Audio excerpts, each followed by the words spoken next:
देखिए दोस्तों, हम कल डीग में रुके थे, शाम को डीग आ चुके थे। तो डीग में एक धर्मशाला है, उसमें रुके थे। और इस समय हम सुबह वहाँ से निकले हैं। तो अभी हम चार धाम के लिए जा रहे हैं, जो ब्रज के चार धाम हैं, उत्तराखंड के नहीं। तो अभी सबसे पहले हम चलेंगे आदि बद्री। और ये देखिए, इस समय हम ऐसी लोकेशन आ चुके हैं जहाँ पर कि ये इसको बोलते हैं नील घाटी। तो नील घाटी जो है एक पहाड़ी घाट सेक्शन है। तो इस पे हमें काफ़ी चढ़ के जाना पड़ेगा, वो मैं अभी आपको दिखा रहा हूँ। देखिए, ये रोड जा रहा है नील घाटी, सामने नील घाटी। तो सामने जो आप देख रहे हैं, इस रोड के द्वारा ये आश्रम है। ये ऊपर एक आश्रम है, इस आश्रम में थोड़ा हम रुकेंगे और इस पहाड़ी के ऊपर जा कर के हमें जाना है।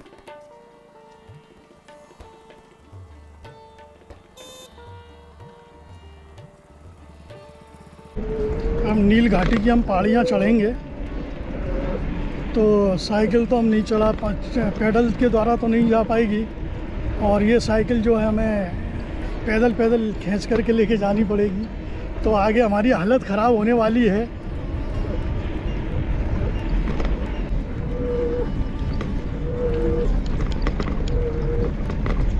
और देखिए दोस्तों, ने ये यहाँ से जब आए थे तो ये नील घाटी पे ये आश्रम है। और इस आश्रम में चलते हैं। मंदिर, पहला मंदिर है, दर्शन करते हैं सुबह सुबह।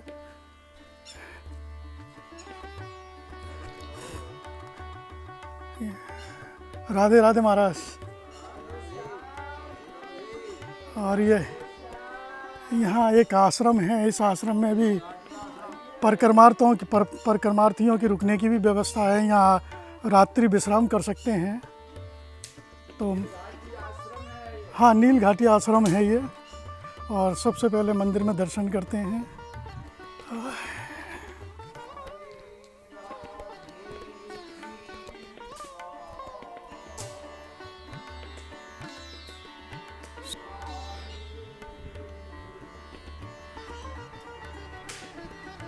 कितनी शांत इलाके में ये आश्रम बना हुआ है।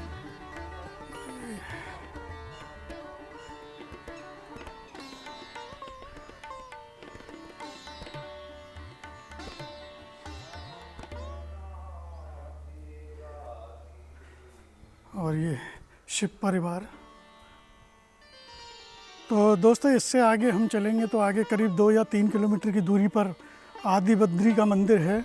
तो जो आदि बद्री हैं, आदि बद्री धाम आएंगे। और चारों धाम यहीं पास में हैं। आदि बद्री, गंगोत्री, यमुनोत्री, लक्ष्मण झूला। और फिर उससे आगे चलेंगे, थोड़ी दूरी पर आएगा कामा के पास केदारनाथ। तो चलिए, इन चारों धामों के दर्शन करते हैं और आपको भी दर्शन कराते हैं। ये देखिए, नील घाटी पर भी ये बहुत कड़वी चढ़ाई है। मुझे साइकिल जो है पैदल खींच के लेके जाना पड़ रहा है।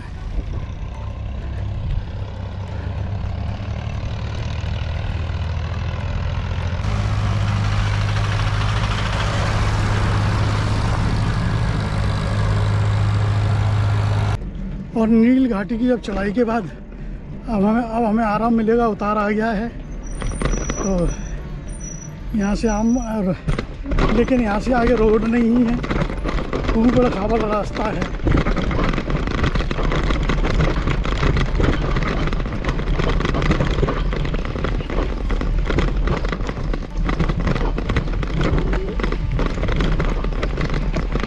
यहाँ से आगे हमको रोड मिल जाएगा।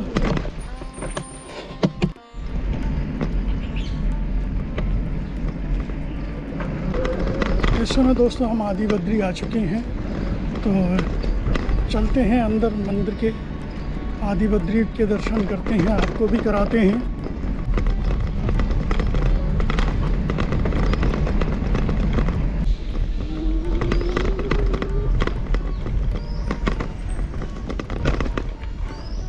राधे राधे महाराज। तो दोस्तों देखिए, इस समय हम आदि बद्री आ चुके हैं। तो चलिए चलते हैं, दर्शन कराते हैं, हम भी दर्शन करते हैं। और ये सबसे देखिए पहले पड़ता है सामने सबसे पहले यही आता है तृप्त कुंड। जिस तरह से बद्रीनाथ में है वो गर्म पानी का कुंड है, लेकिन ये यहाँ साधारण है। तो चलिए चलते हैं, आपको कुंड के भी दर्शन कराते हैं, मंदिर में भी दर्शन करते हैं।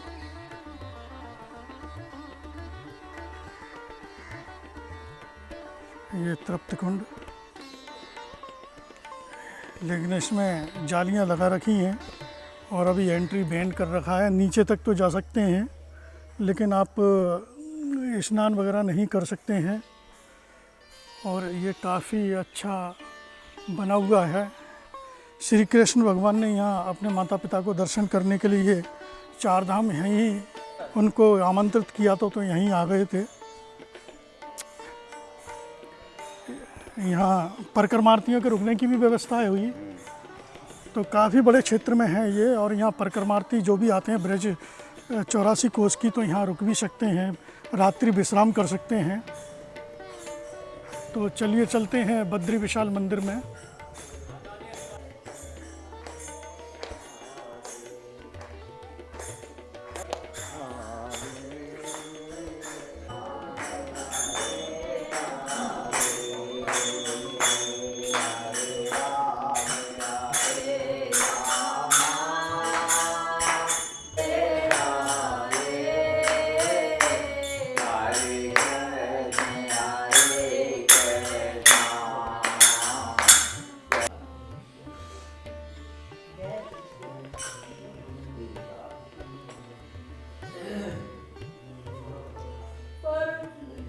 तो दोस्तों देखिए, इस समय हम बद्री नाथ जी के दर्शन आदि बद्री जी के दर्शन करने के बाद अब हम चलते हैं गंगोत्री, यमुनोत्री और केदारनाथ के लिए।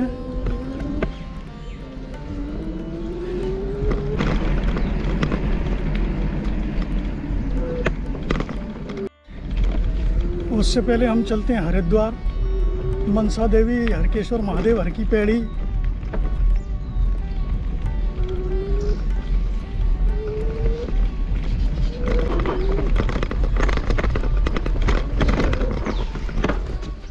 हरिद्वार, मनसा देवी, हरकेश्वर महादेव, हर की पौड़ी, ब्रह्मकुंड आ चुके हैं, तो आपको भी दर्शन कराते हैं। तो ये देखिए इस किस तरह से यहाँ ये हरिद्वार भी स्थापित किया गया है। और ये माँ मनसा देवी, माँ मनसा देवी, आप दर्शन कीजिए, हम भी दर्शन करते हैं।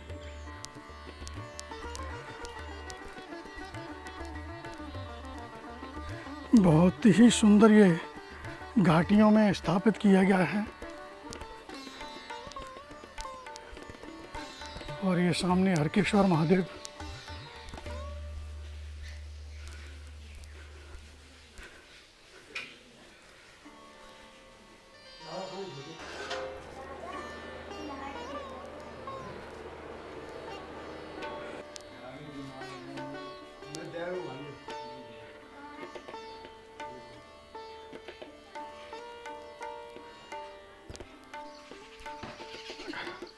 और ये देखिए यहाँ जो हरिद्वार बसाया गया है, कितना सुंदर ये स्थान है। इच्छा वट से वरदान प्राप्त कर रहे हैं, ये इच्छा वट वृक्ष।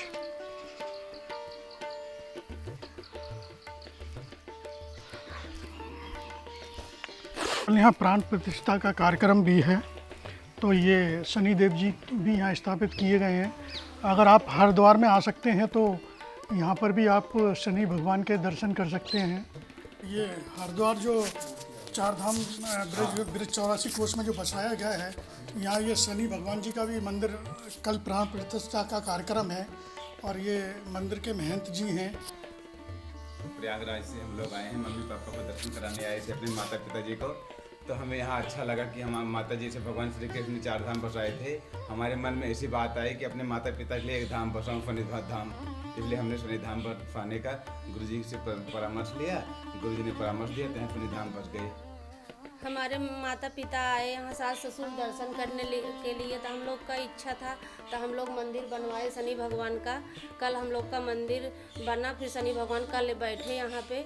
हम लोग पूजा प्राण प्रतिष्ठा हुआ, हम लोग पूजा पाठ सारे अपने बच्चों को परिवार के साथ हम लोग किए। गुरुजी राधे। तो देखिए अभी हरिद्वार निकलने के बाद अब हम तो आगे चलते हैं गंगोत्री और यमुनोत्री।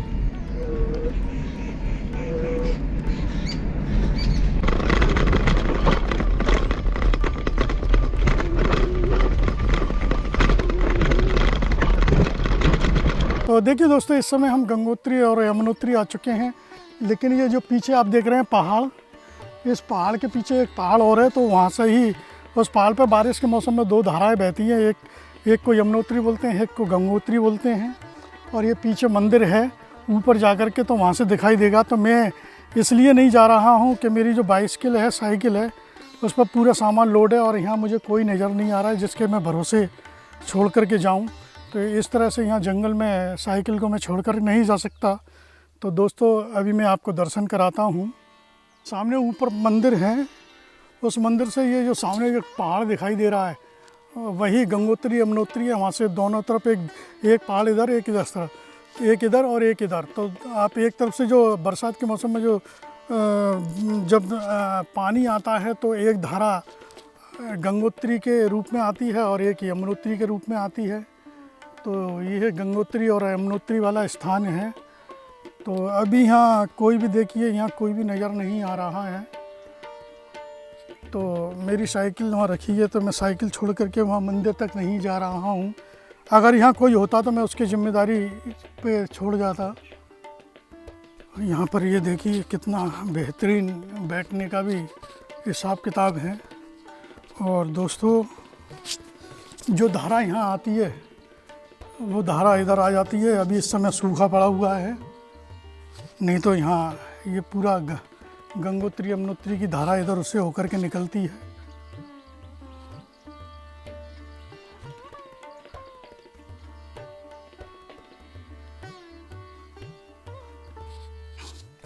और इस समय दोस्तों, अब हमारा जो इस ब्रिज में जो धाम है वो केदारनाथ है।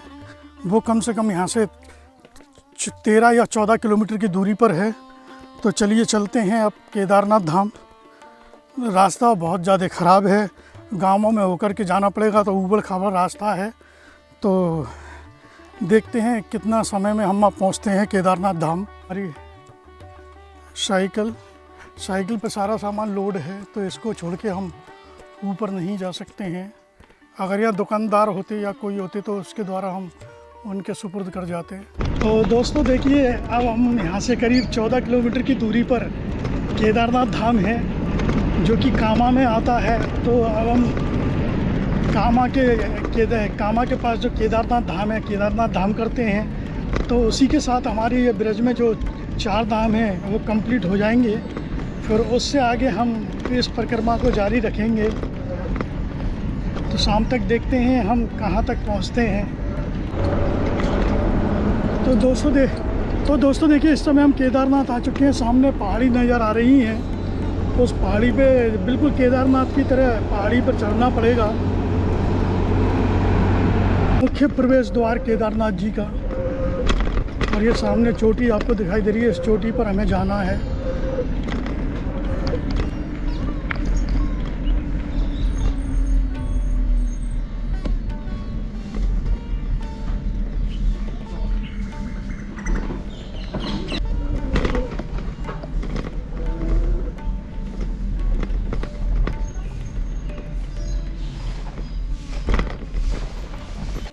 तो देखिए दोस्तों, हम चारों धामों में से ये चौथा धाम केदारनाथ आ चुके हैं। और केदारनाथ अभी करीब काफ़ी सीढ़ियाँ हैं, जो कि हमको सीढ़ियों के द्वारा चढ़ के केदारनाथ की ही तरह यहाँ हमको ट्रैकिंग करना है। तो चलिए चलते हैं। जय केदारनाथ की जब चढ़ाई करते हैं तो देखिए यहाँ पर भी एक आश्रम है, बहुत ही सुंदर आश्रम है। और ये सामने मंदिर है।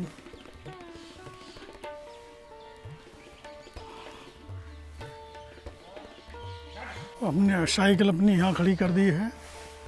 चलते हैं बाबा केदार के दर्शन करने। और ये देखिए, यहाँ अभी क्या है कि सुबह के जल्दी का टाइम है, तो अभी यहाँ श्रद्धालु आ नहीं पाए हैं जो आते हैं बसों के द्वारा। अभी दोपहर से उनका आना शुरू हो जाएगा। तो ये इस तरह की ये पालकियाँ हैं। तो जो चढ़ने में असमर्थ हैं वो इन पालकियों के द्वारा बाबा केदार के दर्शन करने जाएंगे। ये देखिए, यहाँ से सीढ़ियाँ शुरू हो जाती हैं।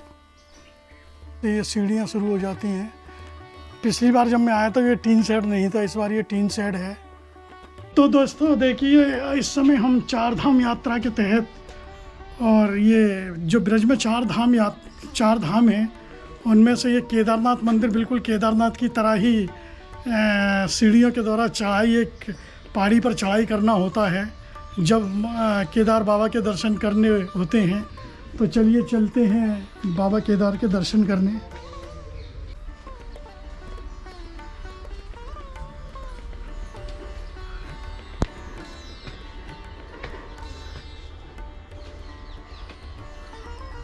चढ़ाई आराम से चढ़ जाए बाबा, बहुत कड़ी चढ़ाई है।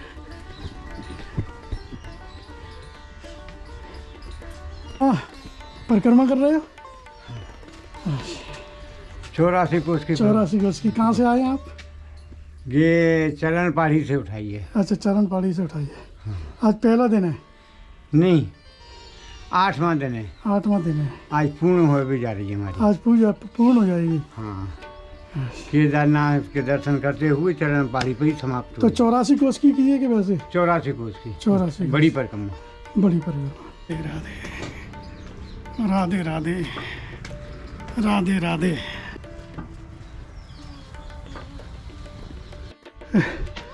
देखिए, जा भी जाते हैं तो हमें ये भैरव बाबा तो मिल ही जाते हैं। ये भी हमारे साथ ही चल रही है। तो दोस्तों, इस समय हम बाबा केदारनाथ के मंदिर गुफा में आ चुके हैं। चलिए चलते हैं, सबसे पहले दर्शन करते हैं।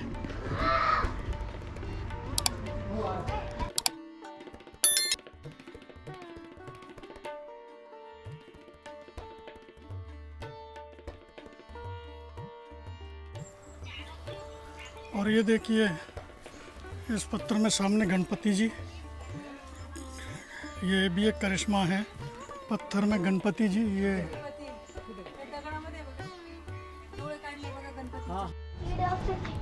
चलिए चलते हैं गुफा में, दर्शन करते हैं। जाना वैसे ही पड़ेगा नीचे होकर के। बाबा केदार।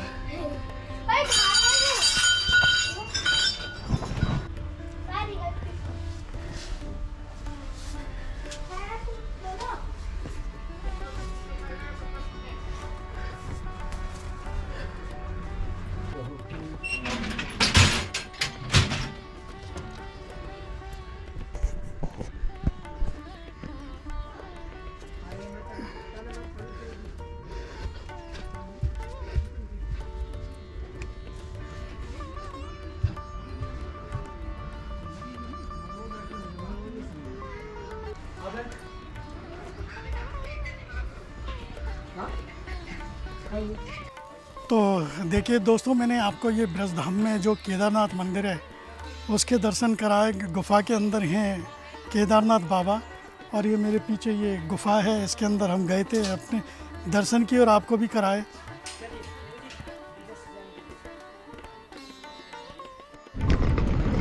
तो दोस्तों देखिए, इस समय हम केदारनाथ मंदिर पर रुके थे। तो अभी तक मैं जब सुबह से चला हूँ तो कहीं पर भी खाने की व्यवस्था नहीं मिली। कहीं ये भी नहीं था कि कहीं समोसे वगैरह, कचौड़ी वगैरह भी मिल रही हो तो नाश्ता कर लिया जाए। तो मैं मंदिर परिसर में ही मैंने ये अपने सुबह स्नान किया था, तो कपड़े गीले वो सुखाए, 2 घंटे यहाँ विश्राम किया, और उसके बाद मैं अब यहाँ से चलता हूँ। खाना मेरे यहाँ के जो महंत जी हैं उन्होंने मुझे भोजन प्रसादी दी, तो भोजन प्रसादी पाई, और 2 घंटे विश्राम के बाद, कपड़े वपड़े सुखाने के बाद, फिर हम अपनी यात्रा को आगे बढ़ाते हैं। अब इससे आगे चरण पहाड़ी और फिसलनी शिला और आपके भोजन थाली होते हुए हम निकलेंगे हरियाणा की तरफ।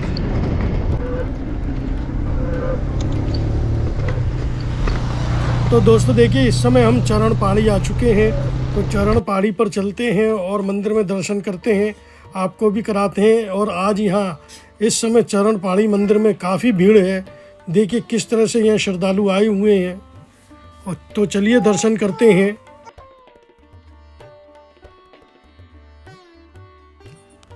और अब हम चरण पहाड़ी से निकलकर आगे चलते हैं, तो हमें आगे मिलेगी फिसलनी शिला। तो फिसलनी शिला पे हम दर्शन करते हैं और आपको भी कराते हैं। तो ये बहुत ही सुंदर नज़ारा है। और देखिए किस तरह से मेरे बराबर में नहर भी है।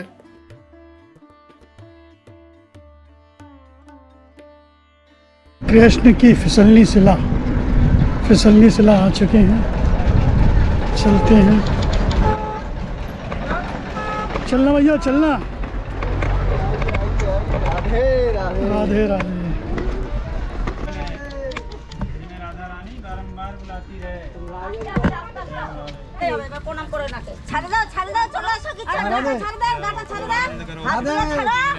দাদা কি সাইকেলে পরিক্রমা নাকি?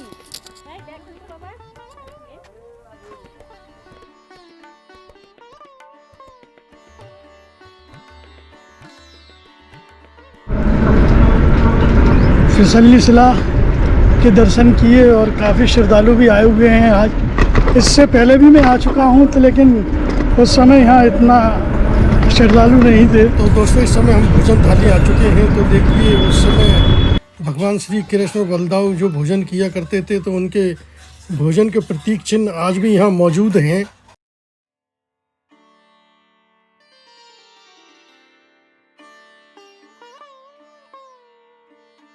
तो दोस्तों भोजन थाली के दर्शन करने के बाद अब इससे आगे हम चलते हैं। बनचारी होते हुए यमुना पार करना है, तो आज तो शायद यमुना पार नहीं कर पाएंगे।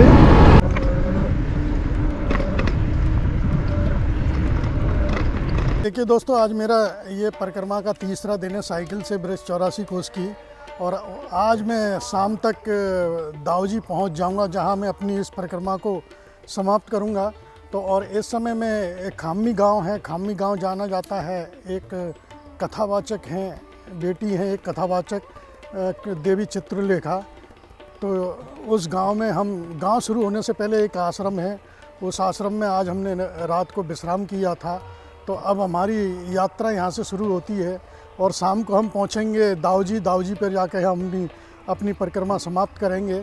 तो बने रहिए मेरे साथ इस ब्रज 84 कोस की परिक्रमा में, और हम आपको दिखाते हैं जो आश्रम था, जिस आश्रम में हम रुके हुए थे। ये आश्रम है श्री राधा कृष्ण जी धर्मशाला।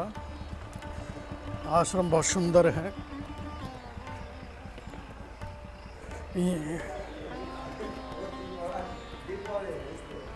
तो दर्शन करते हैं शिव परिवार के पहले।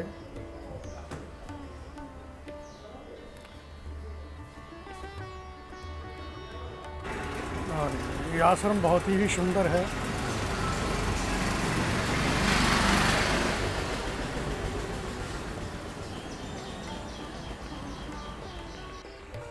ये हवन कुंड कि ये मुरैना, ये भिंड से आए हुए हैं और ये दंडवत ब्रज 84 कोस की परिक्रमा कर रहे हैं। ये सबसे कठिन परिक्रमा होती है और करीब करीब इनको 2 महीने से ज़्यादा हो चुके हैं, और इन्होंने ये राधा कुंड से इस परिक्रमा को उठाया था।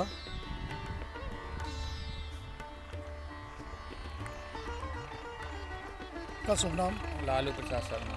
तो ये जो परिक्रमा आप कर रहे हैं दंडवत, आपको कितना समय हो गया? 2 महीने हो गए। 2 महीने हो गए।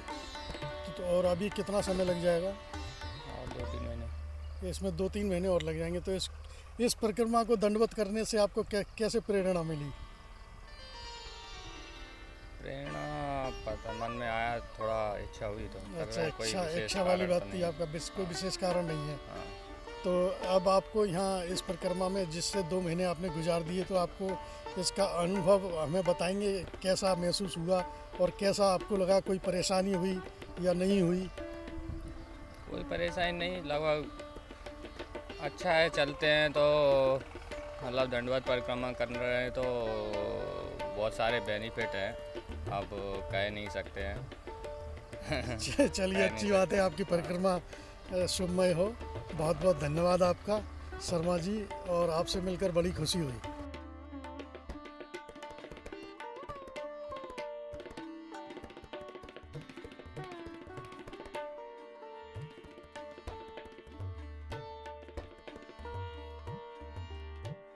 तो देखिए दोस्तों, इस समय हम अभी खाम्बी गांव से होकर के गुजर रहे हैं। तो सुबह का समय है, तो इसलिए यहाँ कोई अभी इस रास्ते पर नज़र नहीं आ रहा है। तो कुछ ही समय में हम, ये एक अच्छा गांव है, बड़ा गांव है, तो इस गांव को पार करते हैं, फिर अपने हम मुख्य रास्ते पर आ जाएंगे।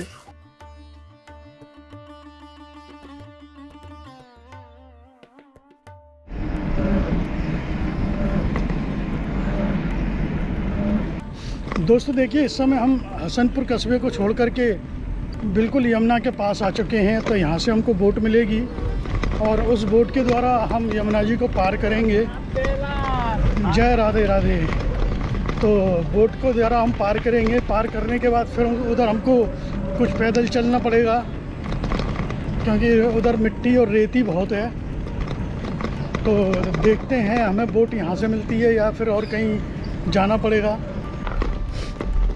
बोट के लिए इधर ही। राधे राधे। तो देखिए दोस्तों, इस समय हम जो है यमुना के किनारे आ चुके हैं और यहाँ से हम इस बोट के द्वारा उधर पार करेंगे जब हमारी ये ब्रज 84 कोस की परिक्रमा वहाँ से शुरू हो जाएगी। और जो मेरे पीछे आप देख रहे हैं, ये पुल बड़ी तेज़ी से काम चल रहा है। तो देखते हैं कब तक ये पुल तैयार हो जाएगा बन करके, तो ये बोट की भी समस्या ख़त्म हो जाएगी। फिर तो वाहन सीधे जाएंगे और सीधे आएंगे। तो दिखाता हूँ आपको यहाँ पुल की तैयारी।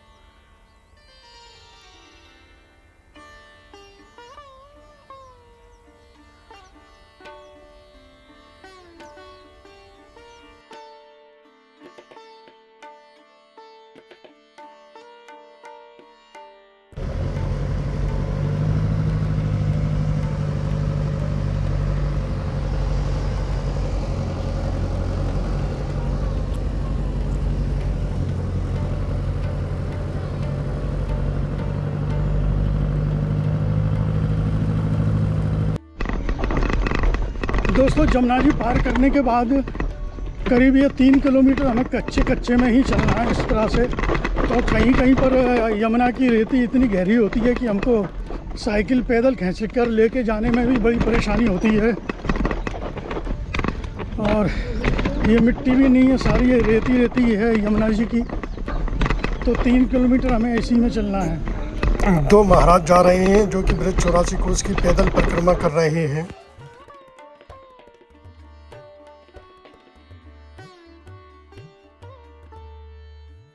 ये दोस्तों, अभी मैं यमुना पार करने करीब 1.5 किलोमीटर आगे आया हूँ और ये मुझे 2 भैया यहाँ इस रामगढ़ी गांव के मिले हैं।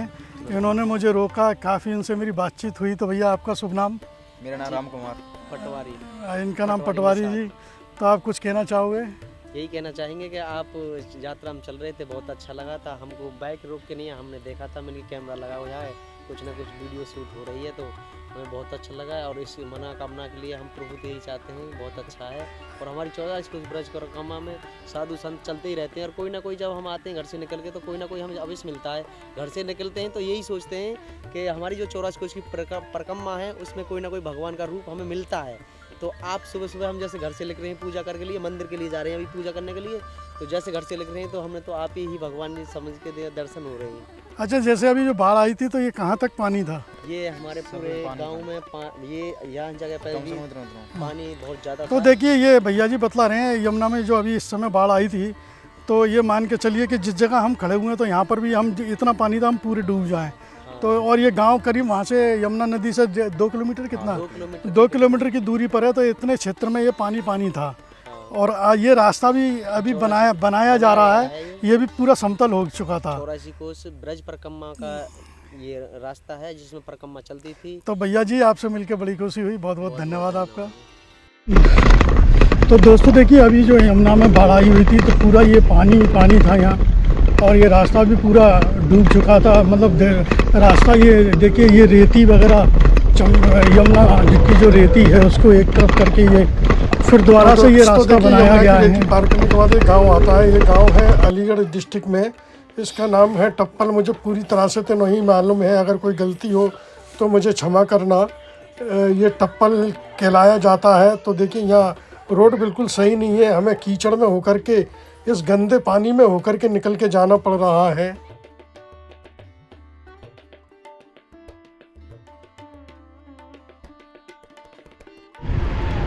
तो देखिए दोस्तों, इस समय हम बाजना से निकल रहे हैं और बाजना से जैसे ही आते हैं आगे आते हैं तो ये यमुना एक्सप्रेस वे।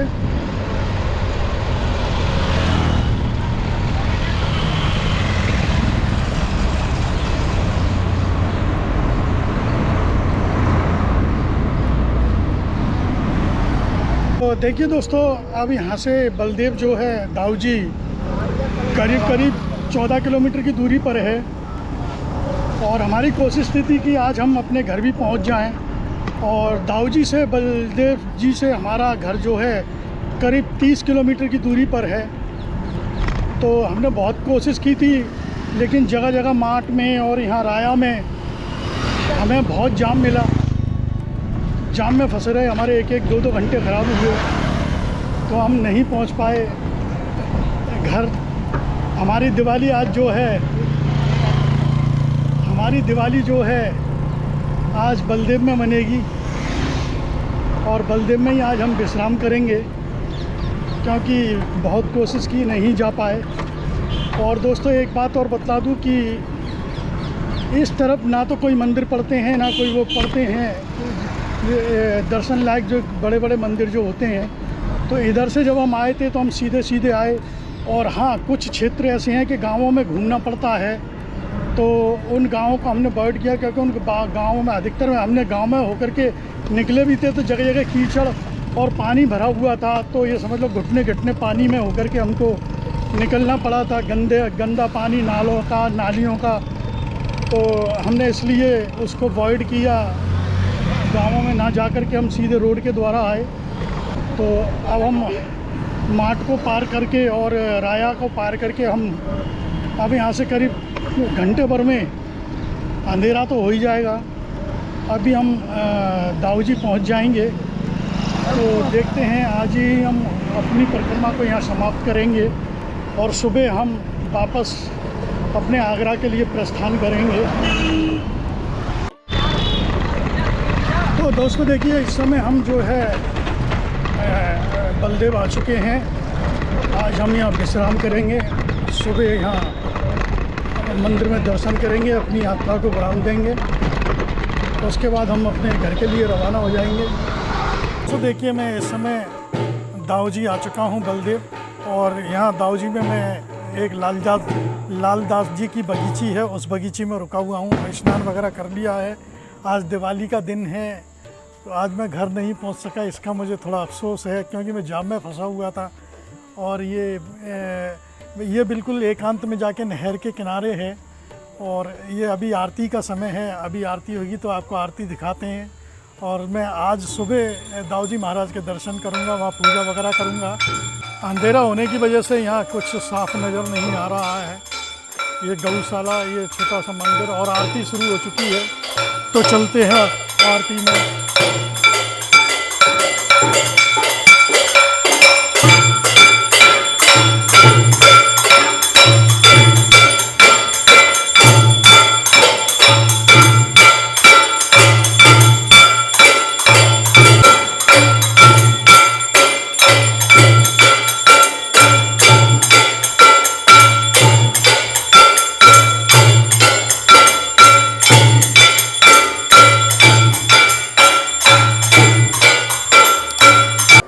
तो दोस्तों देखिए, इस समय मैं दाऊजी मंदिर आ चुका हूं, और ये मैंने जो साइकिल से 84 कोस की परिक्रमा की थी, आज मेरी पूर्ण हो चुकी है।